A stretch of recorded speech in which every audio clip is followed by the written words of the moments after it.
잠깐 생각난 김에 여러분께 면접의 3요소 알프스 산자락에 자리하고 있어서 모든 면접에 있어서의 질문은 이 3가지 키워드로 수렴합니다.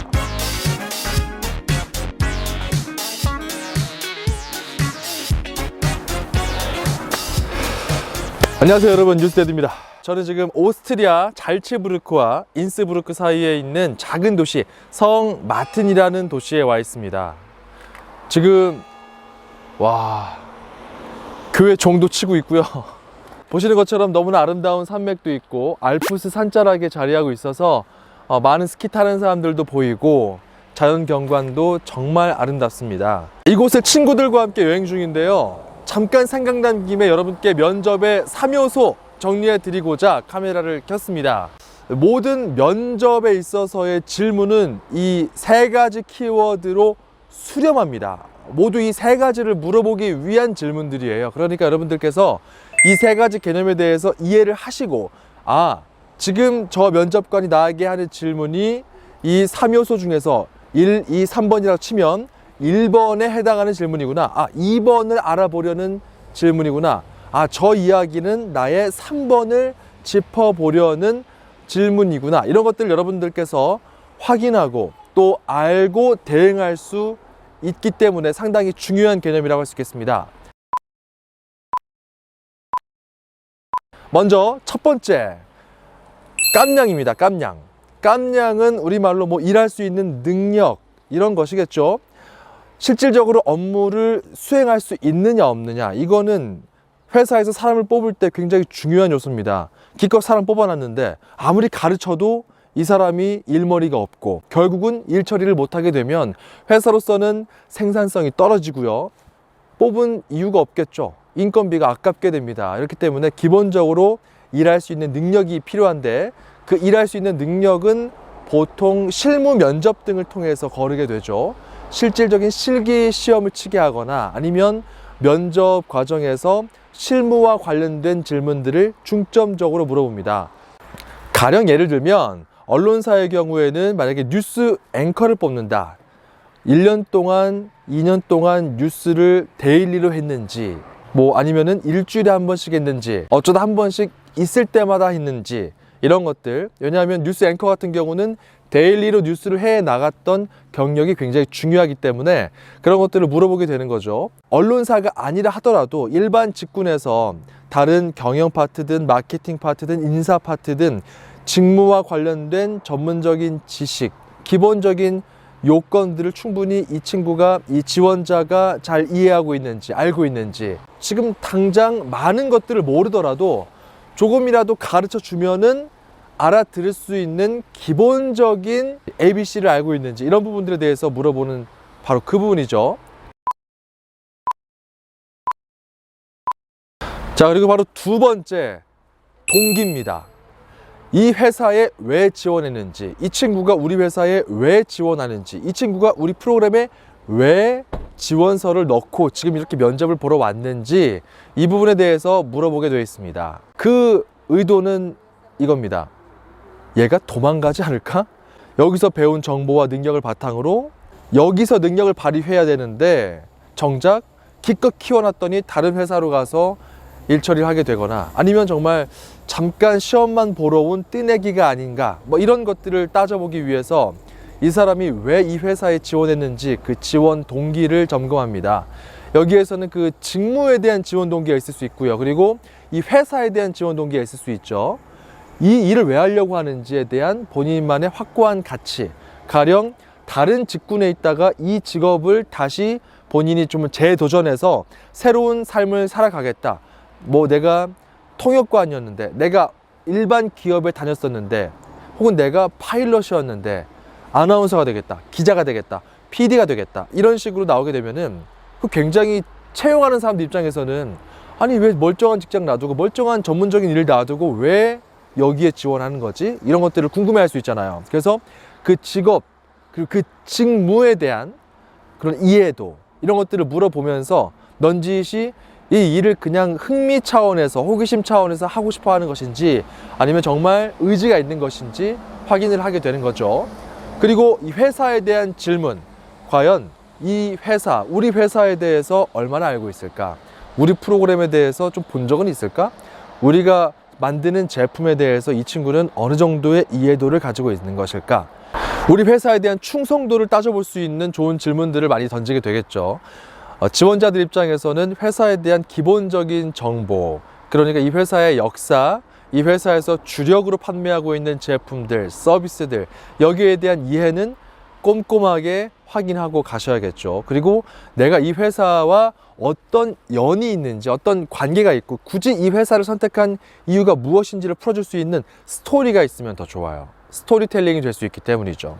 어렸을 때 이 방송국에서 우리 학교에 취재를 왔었는데 그때 취재 왔던 그 기자의 모습이 정말 멋있더라. 그리고 그걸 촬영하는 촬영 기자의 모습이 매력 있더라. 나도 저렇게 ENG 카메라를 들고 현장을 누비고 싶다. 카메라 기자를 지원하는 직군의 경우는 그렇게 이야기를 해볼 수가 있고, 나의 가족 중에 이 회사의 직원이었던 누군가가 있다. 그분들께 인터뷰한 내용을 바탕으로 스토리를 만들어낼 수도 있어요. 이 회사에서 일해왔던 사람들이 이렇게 자부심을 가지고 일하더라. 나도 그 자부심을 이어받고 싶다. 나아가서 이 회사의 그 자부심을 많은 사람들이 느낄 수 있도록 내가 역할을 해보겠다. 그럼 야심찬 포부를 가지고 회사에 지원했다면 그 설령 그 말이 이 면접을 앞두고 이 공채를 앞두고 어느 정도 준비된 발언일지라도 면접관들 입장에서는 그 사람의 진정성을 따져볼 수밖에 없어요. 왜? 그 짧은 시간 안에 이 사람이 과연 우리 회사에 어떤 생각을 가지고 접근하고 있는지를 파악해야 되기 때문에 이 부분에 대해서 여러분들께서 정확하게 내가 이 회사에 어떤 점 때문에 지원했습니다. 매력을 짚어주시면 면접관들 입장에서도 사람 뽑기에 참 좋고, 이 사람이 이런 이유 때문에 우리 회사에 지원했구나, 논리적으로 납득이 됩니다. 논리가 납득이 돼야 결국은 사람들의 마음도 움직일 수가 있는 것이죠. 다음 세 번째, 정말 중요한 것이 바로 인성입니다. 이 사람이 우리 회사에 들어왔을 때, 우리 조직에 들어왔을 때, 각 직무에 맞는 팀으로 배정이 됐을 때 그 팀원들과 안 싸울 것인가, 잘 지낼 것인가, 하모니를 이룰 것인가, 케미가 잘 맞을 것인가, 이런 것들을 물어보는 겁니다. 이런 이유 때문에 이 사람의 성향을 여러 가지 각도로 물어봐요. 이 사람이 진보적인지 보수적인지 대놓고 물어볼 수 없는 그런 부분들을 포함해서 이 사람의 취미, 그리고 특히 사회활동, 조직 내에서의 위기 관리 능력, 이런 것들을 파악하기 위해서 동아리 활동 같은 걸 하면서 어려운 적은 없었는지, 그 어려움을 어떻게 극복했는지, 갈등이 있었는지 그 갈등을 어떻게 극복했는지, 누군가의 의견 충돌은 없었는지 그 의견 충돌을 어떻게 풀어냈는지, 이런 것들을 굉장히 궁금해하면서 물어보게 됩니다. 이런 부분들이 바로 그 사람의 인성, 자세, 태도, 사람에 대한 그런 가치관, 이런 것들을 엿볼 수 있기 때문에 이 사람이 어떤 사람인지, 괜찮은 사람인지, 우리랑 어울릴 수 있는 사람인지 물어보기 위해서 인성을 많이 물어보게 됩니다. 그리고 임원들 같은 경우도 결국은 자기가 재임하고 있는 시절에 이 사람이 나의 부하가 되는 거기 때문에, 나의 부하 직원이 되는 거기 때문에 가급적이면 본인과 함께 하모니를 이룰 수 있는 그런 직원들을 뽑겠죠. 비단 그게 말단 직원이라 할지라도 상당히 중요합니다. 기업의 한 사람 한 사람은 결국 그 기업을 대표하기 때문이죠. 언론사로 치면은 언론인 한 명 한 명은 그 언론사의 이미지 전체를 대변합니다. 그래서 한 명을 고를 때, 한 명을 뽑을 때 굉장히 신중할 수밖에 없는 것이죠. 어느덧 이야기하고 있다 보니까 해가 지고 있네요.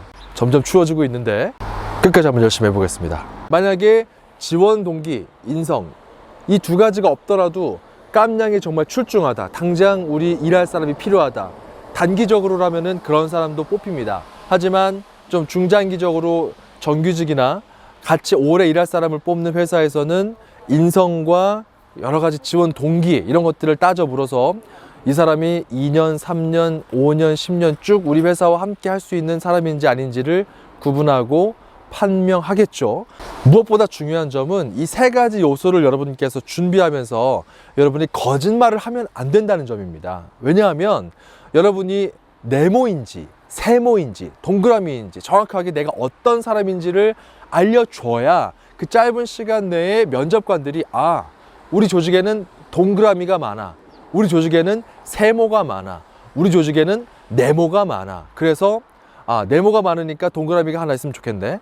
우리 세모가 필요한데 저 친구가 세모네.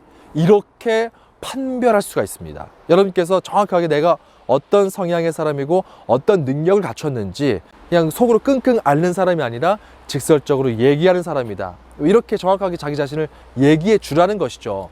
그래야 우리 조직에 지금 뭔가 직원할 수 있는 사람이 필요해. 우리 조직에 자꾸 끙끙 앓고 그냥 예스맨만 많이 있는데 예스맨이 아니라 정말 이건 아닌 건 아니라고 할 수 있는 그런 사람이 필요해.